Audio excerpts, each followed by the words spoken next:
We're having a meeting in the office, and someone got a page over their pager saying the Twin Towers been hit. So we just went upstairs to like the 30th floor. We were on like the 15th floor at the time.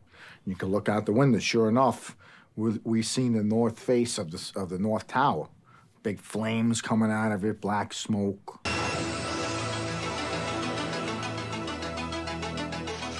This just into our newsroom. A plane has crashed into the World Trade Center. I knew my brother was working. He worked at Squad 41. He was a rescue unit in South Bronx.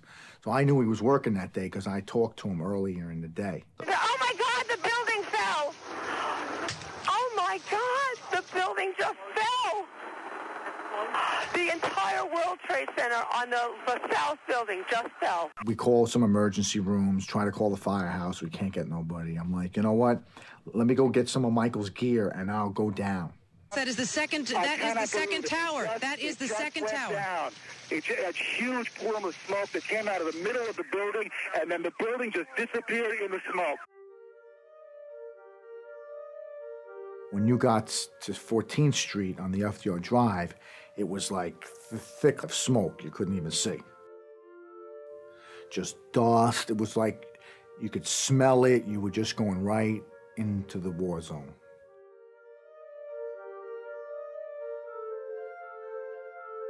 If there was a chief or something, I would just ask him, what do you need? Do you need a machine? I'll get it for you. I just kind of jumped right in.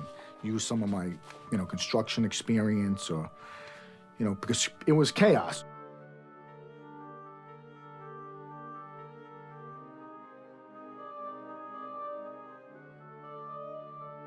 The first 2 weeks, we believed in life. It was still search and rescue. We all were at a very good pace. Everyone was at that same pace, search and rescue. We were at that pace. And then whatever night I went to sleep at 3 a.m., I woke up, took a shower, and when I went back out to the site, I took a shower at the Red Cross thing or whatever. When I walked back out at the site, I just remember it was 8 o'clock and the sun was out. It was a nice sunny day.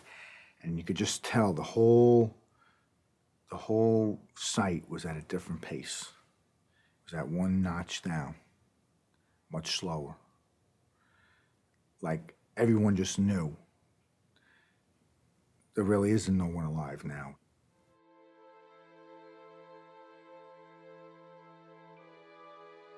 Mid-March, I was staying down there pretty much every day.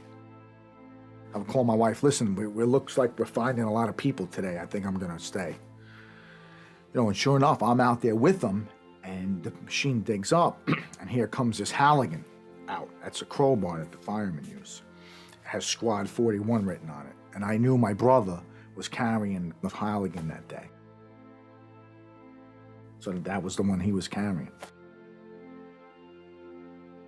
It was just like unbelievable. It was freezing cold that day. It was raining. Then right when we found this stuff, the rain turned to snow. It's snowing. There's a couple of us from Squad 41. We're sitting there on top of this pile. It was snowing. We're like, yeah, this is the moment right here, man. Unbelievable.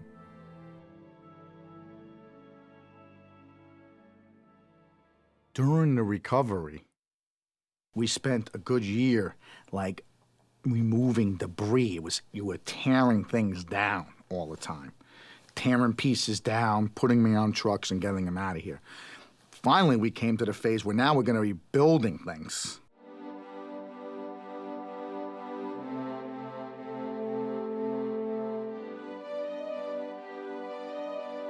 What they needed for me to do down there as project manager for the Path Restoration Project, I fitted into that.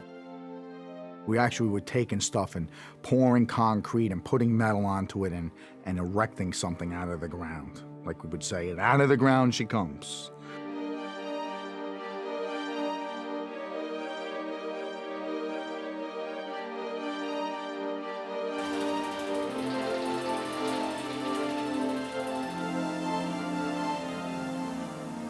Every morning when I leave the house and I go in to tuck the girls in, I would imagine Michael, every day I do it, tucking his 2 girls in.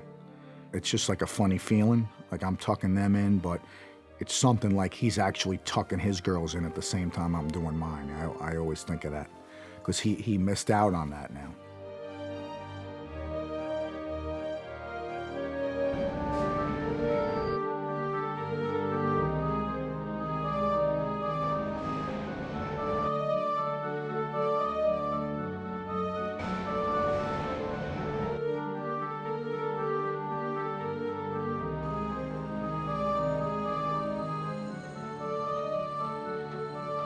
You know, the day that train opened, it was like the greatest accomplishment of my work in history, you know.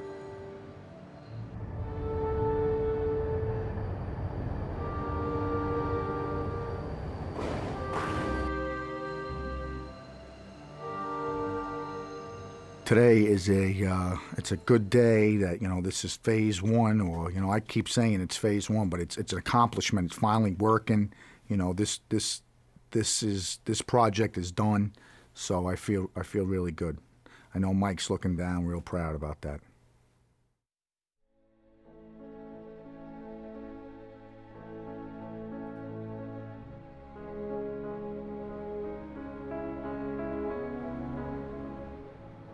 Things starting to affect me now. You know, I was out of the mainstream at Ground Zero and starting a new job. Then all of a sudden, things just started happening. Started, you know, dreaming about different items and different events that happened. You get flashes of like little certain items, like climbing a staircase, seeing what you've seen on a rooftop, a piece of an airplane wing, body parts, that type of thing, you know. You know, the digging up of bodies and human remains, you know. If I see an old shoe or something that's ripped up, like on the side of the road, that's like, whoa, I get like, just a reminder of we would see a lot of that down there when you were excavating. You know, now probably some of this emotion, you know, is coming out, you know what I mean? It's like, you know, there ain't any days will go by I don't miss my brother. This morning I had to go to Home Depot. 2 brothers pulled up right next to me, got out of the car, going in to get plywood or something. Right away, I missed my brother. You know, I would enjoy that. Sometimes we would go to Home Depot, we get out, I would help them with something, and you'd talk about things. You know, it was just this morning, right away, felt that emptiness this morning. I don't think I even started to heal yet. I think I just started to open the envelope saying, yeah, I think there's some problems here. Got to start to try to heal a little bit. Start to look inward, see what's going on. I think I got a ways to go.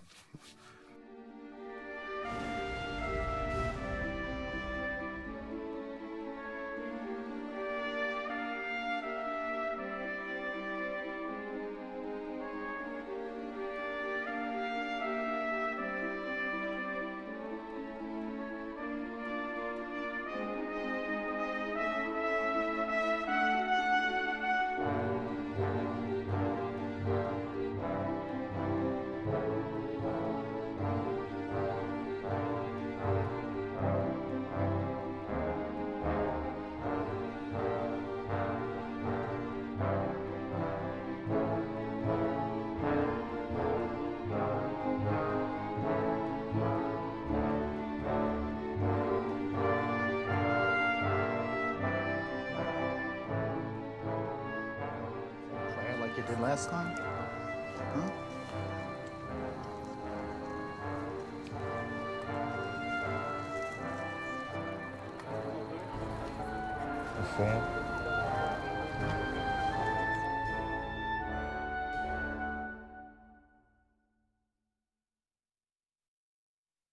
I was diagnosed this year with PTSD, post-traumatic stress syndrome.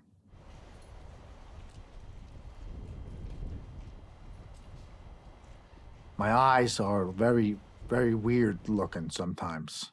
I'm on some medication. I take clozapam and some Risperdal, you know what I mean? I go for therapy once a week.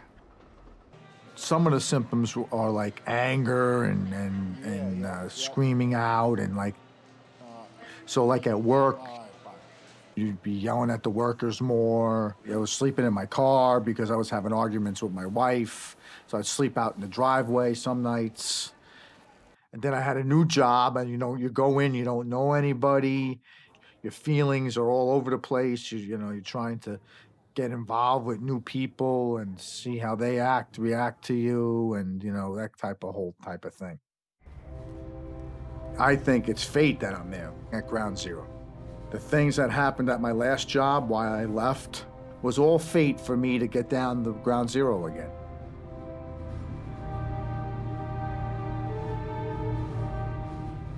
We're up on 60th floor of a building every day. I can look right down into the pit. I always look over to where I found his remains. So it's like every day, it's like I think of him. The bottom of the pit is a spiritual place. It's like really weird. So when we start building the Freedom Tower, I'll be at the bottom. And it'll give me strength or energy, or, that's the way I look at it.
And now we honor them by beginning to raise the Freedom Tower into New York skies.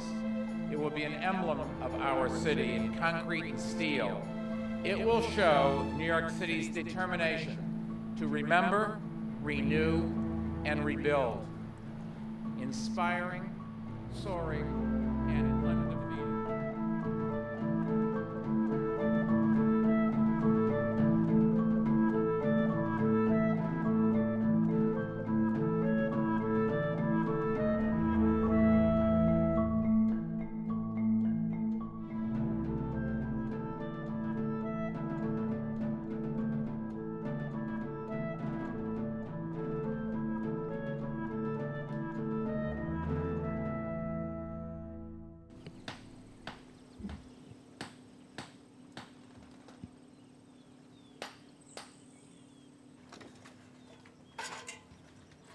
I'm out of therapy now. I don't take medication no more.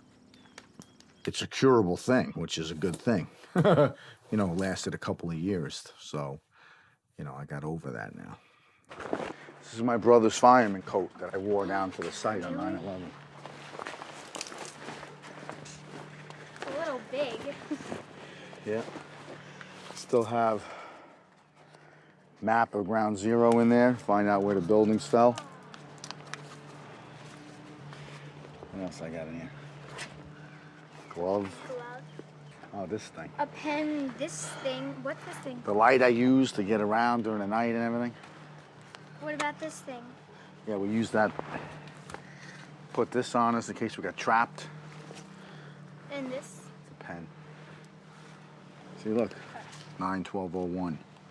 We issued the drawing to go searching for different things. The healing is, I guess it's there somewhere or another. You're over your, brother's death, sibling's death, or whatever. But, you remember it. How come it's 9/12/01? Because it was the morning after. We all got together, had a big meeting, 9 o'clock meeting.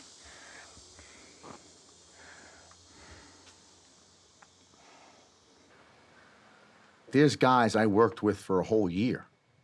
They didn't even know till today that I lost my brother.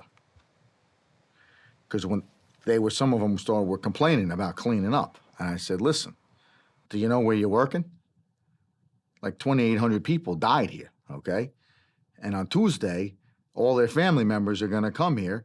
This is the only place that they have to go because they didn't find them. So you got your crap laying all over the place, so you might as well clean it up for them, all right? You know, you're not just here because, you know, you're beating your chest last week, you're building like the Freedom Tower. So do you know why you're doing that? Because like the other ones fell down. So, you know, remember where you are once in a while.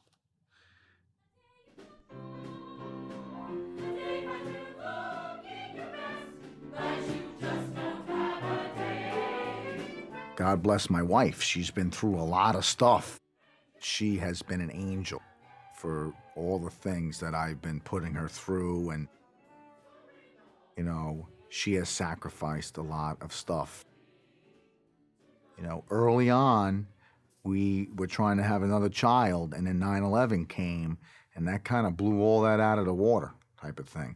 Because I wasn't home, and stress, and then you get older, and then, you know, you get too old, and then you miss that opportunity. And I think that had happened with us.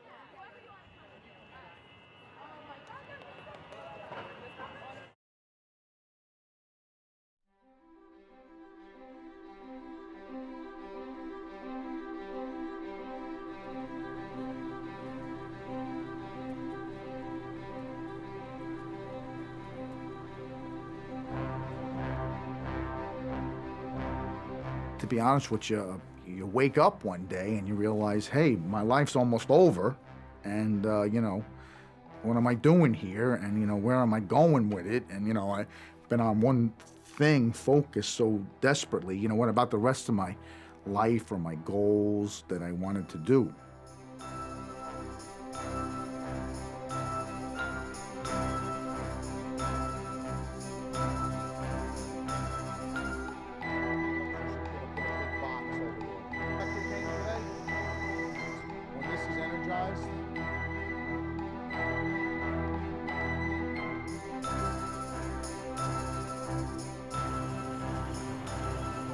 I'm just lucky that I'm grateful for what I have, you know what I mean?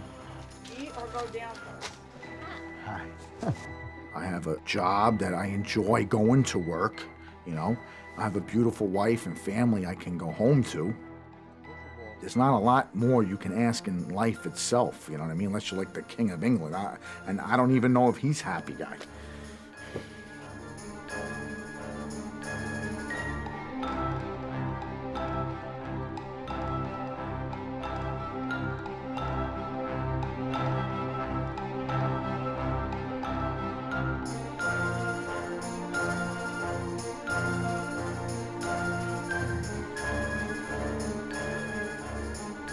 I have hope. It's all gonna work. It's all gonna be good at the end of the day. We'll teach our children what had happened, the economy will get better, and hopefully the world will be a better place when we finish. That's all you can hope for. And that you'll live a nice, long, happy life.